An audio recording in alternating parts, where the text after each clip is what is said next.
Bom, boa tarde, pessoal. Gostaria de agradecer a presença de todos. Meu nome é Júlio Fernandes. Eu faço parte da equipe de Engenharia, Inovação e Tecnologia da Mectrol. E hoje eu gostaria de falar um pouco para vocês aí de dois principais produtos aí de inovação da nossa linha de produtos. Então, vou começar falando um pouco sobre a Highwind. A Highwind é uma empresa de Taiwan. Então, só aí de curiosidade, o nome Highwind, né, é muito conhecido no mercado aí pela fabricação de guias lineares e fusos de esferas. Então o pessoal sempre pergunta, de onde que vem o nome Highwind, né? Então é uma combinação de duas palavras, de high-tech e winner. Então fica só a título de curiosidade. Então a Highwind, ela é basicamente dividida, digamos assim, em duas partes, que é a Highwind Technologies e a Highwind Microsystems. Então lá em 1989 começou, né, foi fundado, né, a Highwind, com alguns produtos, basicamente aí, fusos de esferas e guias lineares. Mas aí ao longo do tempo, depois eu vou mostrar aqui uma ordem aqui, da evolução de todos esses produtos. Então, ela hoje conta com o seu fundador lá, o senhor Eric, e a base dela, né, fica lá em Taiwan. E aí a Highwind Microsystems, né, que é um braço, né, vamos dizer assim, da Highwind, que é onde a gente costuma dizer que é onde são fabricados os componentes eletrônicos. Então, os torque motors, os servomotores, motores lineares. Então, esses produtos são fabricados pela Highwind Microsystems. A Highwind Microsystems ela foi fundada em 1997 e, basicamente, ela está dentro do mesmo complexo ali. Apesar de a gente, às vezes, tratar a Highwind Microsystems ou Highwind Technologies, elas fazem parte do mesmo complexo ali. É tudo a mesma marca. E aí, agora, falando um pouco sobre a Mectrol. Então, a Mectrol é representante exclusivo da Highwind na América Latina e Brasil.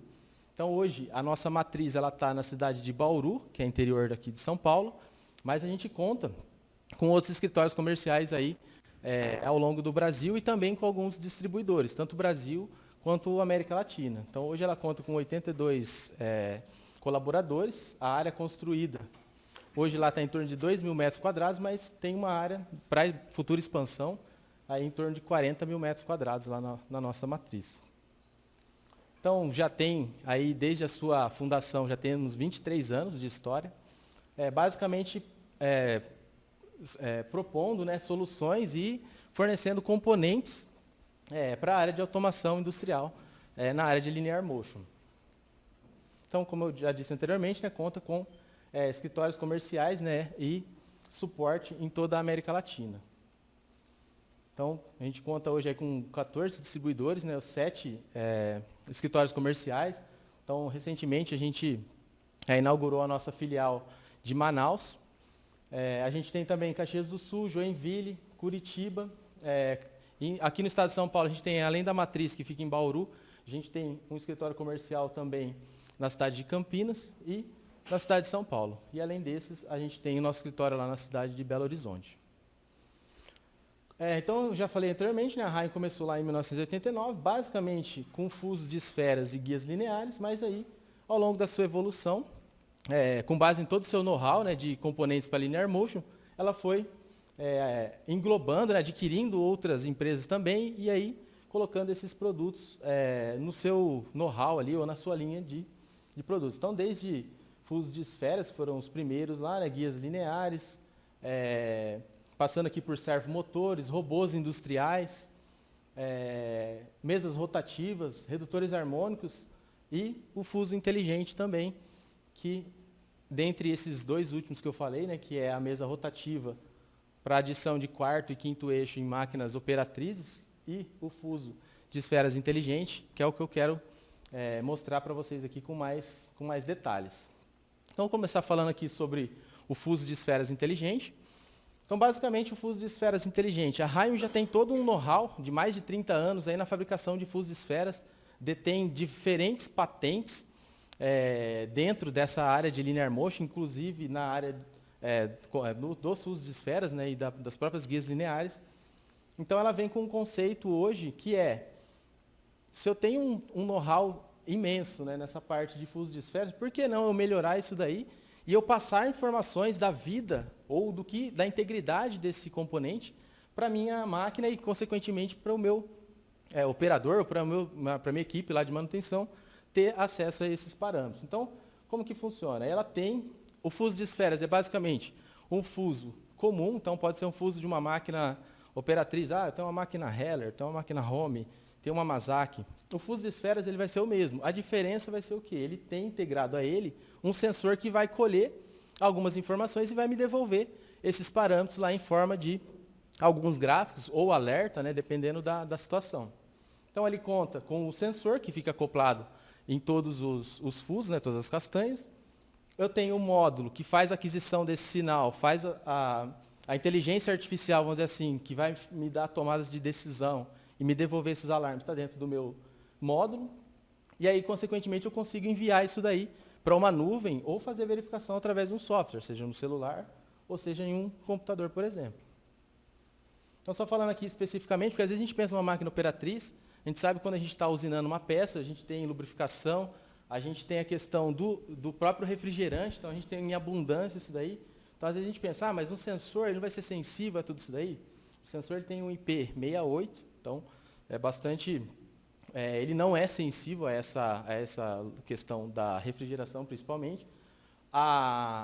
Aonde eu posso aplicar? Em quais diâmetros? Então, hoje, a princípio, entre os diâmetros de 32 e 63, mas, consequentemente, é que dentro dessa faixa é onde está os maiores fabricantes aí utilizam esses tamanhos de fuso, mas, consequentemente, dependendo do projeto, talvez dá até para aplicar isso em outros tamanhos. Então, aqui tem alguns dados mais específicos, né, do módulo. E aí, o que, então, ele me colhe de informação para eu te dar um alarme, alguma coisa assim? Basicamente, são 4 fatores que são muito importantes quando a gente pensa numa máquina operatriz, porque se o meu fuso apresenta uma folga, alguma coisa assim, isso daí vai impactar no meu produto final. Então, ele faz detecção ou predição, né, da vida útil do meu fuso. A predição da vida útil está diretamente ligado ao desgaste. Consequentemente, se eu tenho desgaste, eu tenho folga. Se eu tenho folga, eu vou implicar na qualidade do meu produto. Diagnóstico térmico. A gente sabe que qualquer material que sofra uma variação térmica, eu posso expandir, eu posso contrair. Então, isso daí vai implicar também no meu fuso de esferas, consequentemente, na qualidade final do meu produto. Diagnóstico de vibração. Se eu tenho um fuso que está vibrando, ou, ainda além disso, se eu tive uma colisão da minha máquina, eu posso, através do histórico de dados que ele vai me retornar, eu posso saber se ela teve uma colisão, ou se eu estou com uma vibração excessiva, existe um range onde essa vibração não vai afetar o meu produto final, então também é um diagnóstico bastante importante que a gente precisa ter do fuso de esferas. E a questão da lubrificação, ou seja, eu posso reduzir a quantidade de lubrificante que eu vou precisar estar adicionando na minha máquina, porque ele só vai enviar a quantidade exata de lubrificante que está sendo necessário. Então, falando um pouco mais especificamente de cada um deles. Então, a vibração, o alarme, né, em relação à vibração. Então, um fuso de esferas em operação normal, vamos dizer assim, a faixa de vibração ali, né, de amplitude, né, de aceleração, é em torno de 1.1 G ali, né, dá próximo de uns 10 metros por segundo ao quadrado. Então, qualquer coisa acima disso daqui, ou seja, por exemplo aqui, maior que 5G, já é uma vibração extremamente alta para um fuso de esferas. Então, eu posso setar um alarme aqui, que se acontecer alguma coisa, e essa aceleração, esse impacto, me gerou uma aceleração maior que aquele valor, ele vai me devolver um alarme aqui. Então, eu posso gravar isso daí e depois rastrear. Por exemplo, tem muitas máquinas que trabalham turnos, né? Então tem operadores diferentes, eu tenho programadores às vezes diferentes. Então, se houve alguma colisão, alguma coisa assim, eu consigo depois rastrear isso daí e saber, qual foi, por exemplo, o horário que aconteceu isso daí. Então é um fator que eu consigo colher dados e eu consigo rastrear depois, de acordo com o tempo. Interessante também, o módulo eu posso receber até 3 sensores. Então, se eu tenho um centro de usinagem, por exemplo, com 3 eixos, eu posso colocar um sensor desse, ou um fuso. Pode ser colocado um fuso inteligente, cada um dos eixos. Eu consigo monitorar os 3 ao mesmo tempo, como é o exemplo aqui, X, Y e Z. E aqui eu tenho a tela, aqui, vamos dizer assim, que é a minha tela ali onde eu vou receber esses alarmes e onde eu vou verificar esses parâmetros. Falando mais especificamente da questão da predição da vida útil, que eu comentei anteriormente. Se eu tenho uma máquina que está em boas condições, eu não vou ter folga. Ou seja, não tem um desgaste, né? Consequentemente, a minha esfera ela vai estar de um tamanho ideal para aquela pré-carga daquele fuso. Eu vou ter boa precisão, porque eu não vou ter aquele backlash, né, que é quando a gente tem aquela folga de retorno. Então, eu vou ter uma precisão de posicionamento. Consequentemente, eu tenho uma alta rigidez no meu conjunto. Quando eu estou passando por um momento crítico aqui, ou seja, eu passando do não ter backlash e começar a apresentar folga, que é onde a gente quer agir. Eu não vou esperar ter uma folga lá, ou começar a perder, matar peça lá, vamos dizer assim, a grosso modo, para eu tomar uma decisão. Então, é aqui que entra a questão da análise, da predição. Então, uma vez que eu tenho backlash, é como se eu tivesse aqui um desgaste das minhas esferas, então ela vai estar menor do que aquele espaço interno ali, e é isso aqui que a gente vai ter. Então, consequentemente, fazendo essa análise, eu não vou ter perda de precisão, ou fazendo essa troca antes, né? Eu não vou ter perda de rigidez no meu conjunto, consequentemente afetando o meu material final. Então, a gente olha sempre para aquele componente pensando no nosso material, que seria o que a gente está produzindo. Então, como que funciona isso daí? Eu tenho basicamente o sensor que pega a vibração, a temperatura. Dentro do módulo, eu tenho o processamento de sinal. Então, eu tenho um algoritmo ali com uma inteligência artificial, que é bastante usado em aprendizagem de máquinas. E isso daí vai me comparar se aquele fuso está em boas condições ou não. E aí eu tenho tudo isso daí. Então, uma faixa verde indica que eu estou em boas condições. Em amarelo é aquele tempo que eu tenho para tomar a decisão, agendar uma parada de máquina, por exemplo. E aí, se chegar no vermelho, ou a faixa que eu estipulei estiver dentro do vermelho, é porque eu já estou tendo folga, eu já estou tendo, provavelmente, variação na dimensional da minha peça final. Outra questão importante, questão de temperatura, que eu comentei anteriormente. Uma vantagem grande disso, tem algumas máquinas que têm sensores que medem a temperatura do eixo, mas eu não consigo pegar a temperatura exata ao longo do eixo. Nesse caso, como o sensor está diretamente na castanha, eu consigo ver ou enxergar, né, ele me passar essa informação de qual que é a temperatura ao longo do fuso. Então, o que acontece? Se eu tenho variação de temperatura, consequentemente eu tenho expansão térmica. Então, se eu tenho um limite de variação que a minha peça pode ter, e esse limite for menor, por exemplo, do que a expansão que está tendo no meu fuso, consequentemente eu vou ter erro ou variação do dimensional da minha peça. Então, não é isso que a gente quer. Então, como que funciona? Existe uma fórmula, né, teórica onde eu consigo calcular a expansão térmica, é basicamente isso que ele usa. Então, se eu tenho um certo curso, né, um certo comprimento, e a minha tolerância está dentro de uma certa faixa, eu posso calibrar, vamos dizer assim, essa minha faixa ali e falar, ó, se fugir mais ou menos 6 graus aqui, eu preciso de um alarme, eu preciso ter um alerta aqui, por quê?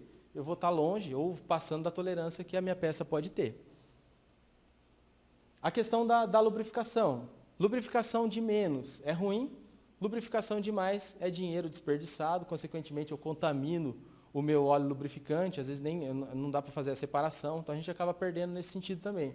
Então a ideia de ter um sistema de monitoramento que monitora a lubrificação também é nessa questão, não só de deficiência, mas também de excesso.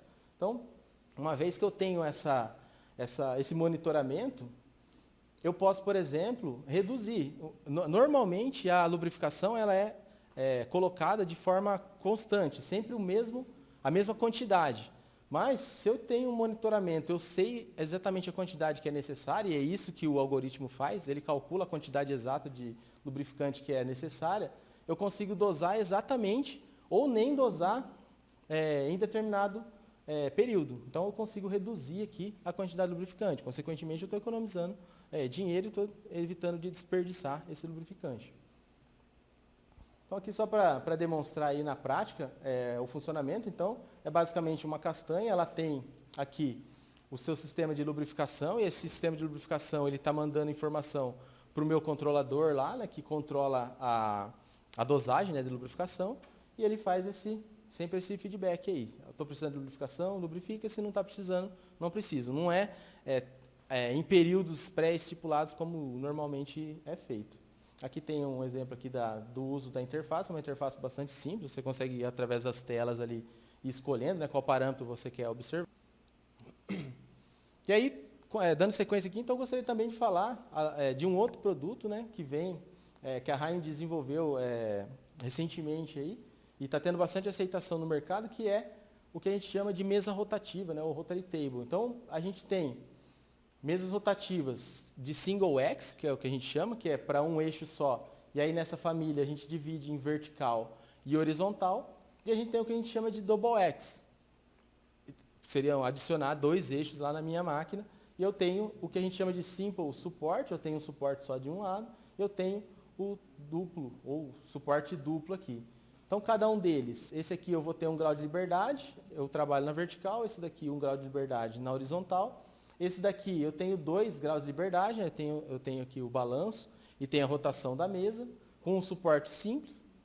E esse daqui mesma coisa, então eu tenho a rotação tanto do balanço aqui, quanto a rotação da mesa com 2 suportes, então suporto muito mais carga.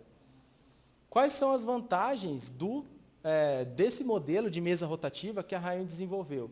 Que ela não utiliza sistema de transmissão mecânica.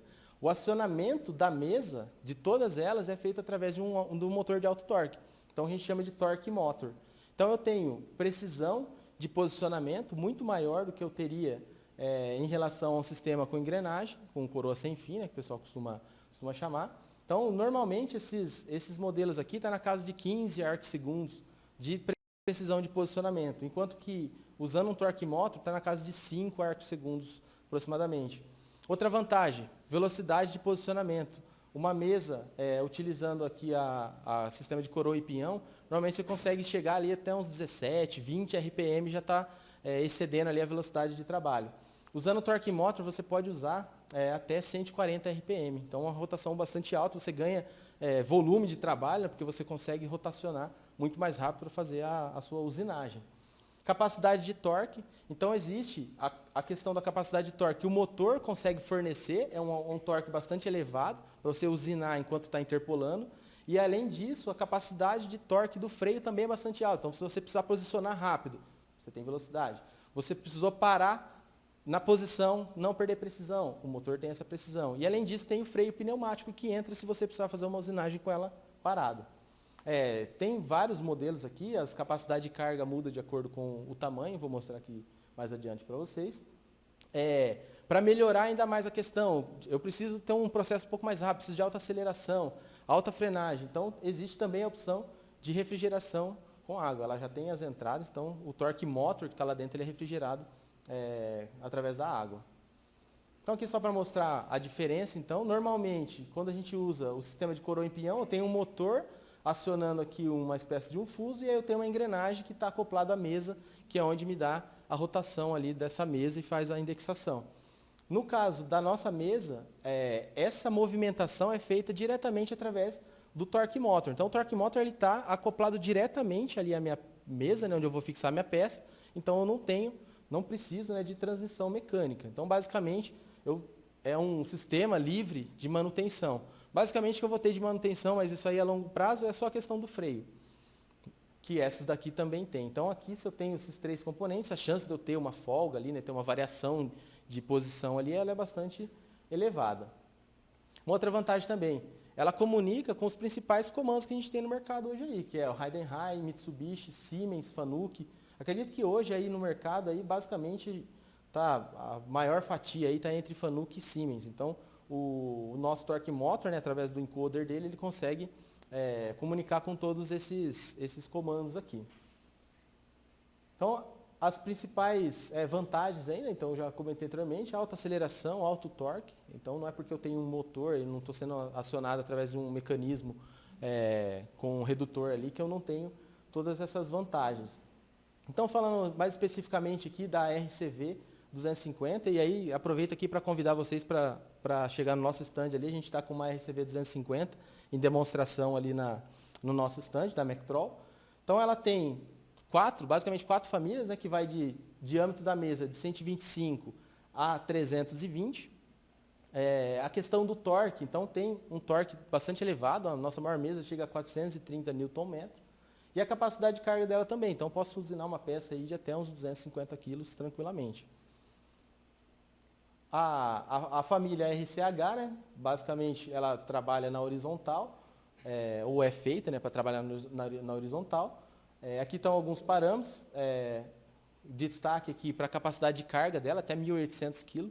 Então, você pode usinar uma peça ali, às vezes você tem um sistema de esculpimento, por exemplo, você tem uma peça bastante pesada e um robô, por exemplo, fazendo esculpimento externo. Então, isso daqui dá uma grande flexibilidade para você, uma precisão bastante elevada.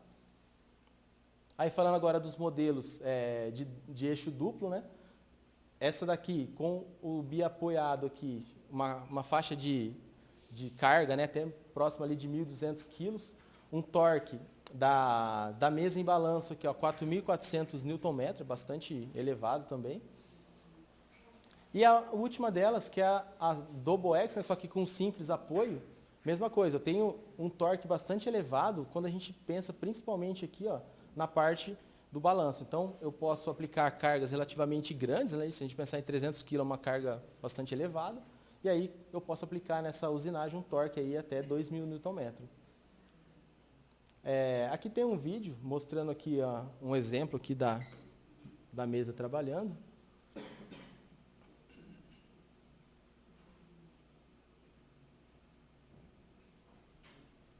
Então, usinagens mais de precisão, onde eu preciso adicionar esse quarto eixo, a mesa rotativa da Heimann tem um custo-benefício bastante elevado. Então, se a gente comparar entre a gente ter que adquirir uma máquina nova ou fazer um upgrade nessa nossa máquina, ela tem um custo-benefício aí bastante interessante. Então, só para a gente não prolongar muito aqui. Então, esse aqui também é um outro exemplo de uma usinagem bastante complexa, onde a gente consegue comunicar a nossa mesa com o CNC da máquina, com o controlador, né, da máquina lá, e a gente ter essa usinagem aí. Aí, só explicando, né, a Mectrol, que é o representante da Heimann, a gente faz o fornecimento das mesas rotativas e a gente tem um parceiro nosso, que é a Manutex, que também está no nosso stand ali junto com a gente, que faz a integração dessas mesas. Então, a Manutex é uma empresa, ela está situada em Monte Alto, e eles têm todo o know-how, tanto de retrofitting de máquinas, quanto reparo. Eles têm um laboratório completo na parte de eletrônica, eles fazem manutenção de servomotores. Então, eles são um parceiro da Mectrol, e eles têm todo esse know-how aí para fazer a integração. Então, tem um vídeo aqui mostrando um pouco mais da estrutura da empresa. E aí, novamente, convido vocês a chegar ali no nosso stand, o Flávio, que é o diretor lá, e o Gustavo também, ele está lá com a gente, se vocês quiserem tirar algumas dúvidas a respeito da integração. Posso fazer dessa forma, posso fazer dessa outra forma, eles vão ter todas essas informações aí mais específicas com a questão da usinagem, da comunicação com o CNC. Beleza? Então, uma coisa bastante interessante também que a nossa mesa tem é a relação à ocupação do espaço. Se a gente pegar as mesas aí que tem sistema de transmissão por coroa e pinhão, ela ocupa um espaço bastante grande na máquina, a massa dela é bastante grande. Então, dependendo da capacidade da máquina, às vezes ela já está ocupando uma carga muito grande em cima da mesa ali. Beleza? Pessoal, gostaria de agradecer vocês aí pela presença e fico aberto aí, não sei se a gente tem um tempo ainda, para fazer algumas perguntas. Caso não, eu espero vocês ali no nosso stand e a gente pode bater um papo juntos lá. Beleza? Muito obrigado. Aqui tem o contato nosso, tem o nosso site também. Eu gostaria de agradecer muito aí vocês pela oportunidade. Muito obrigado.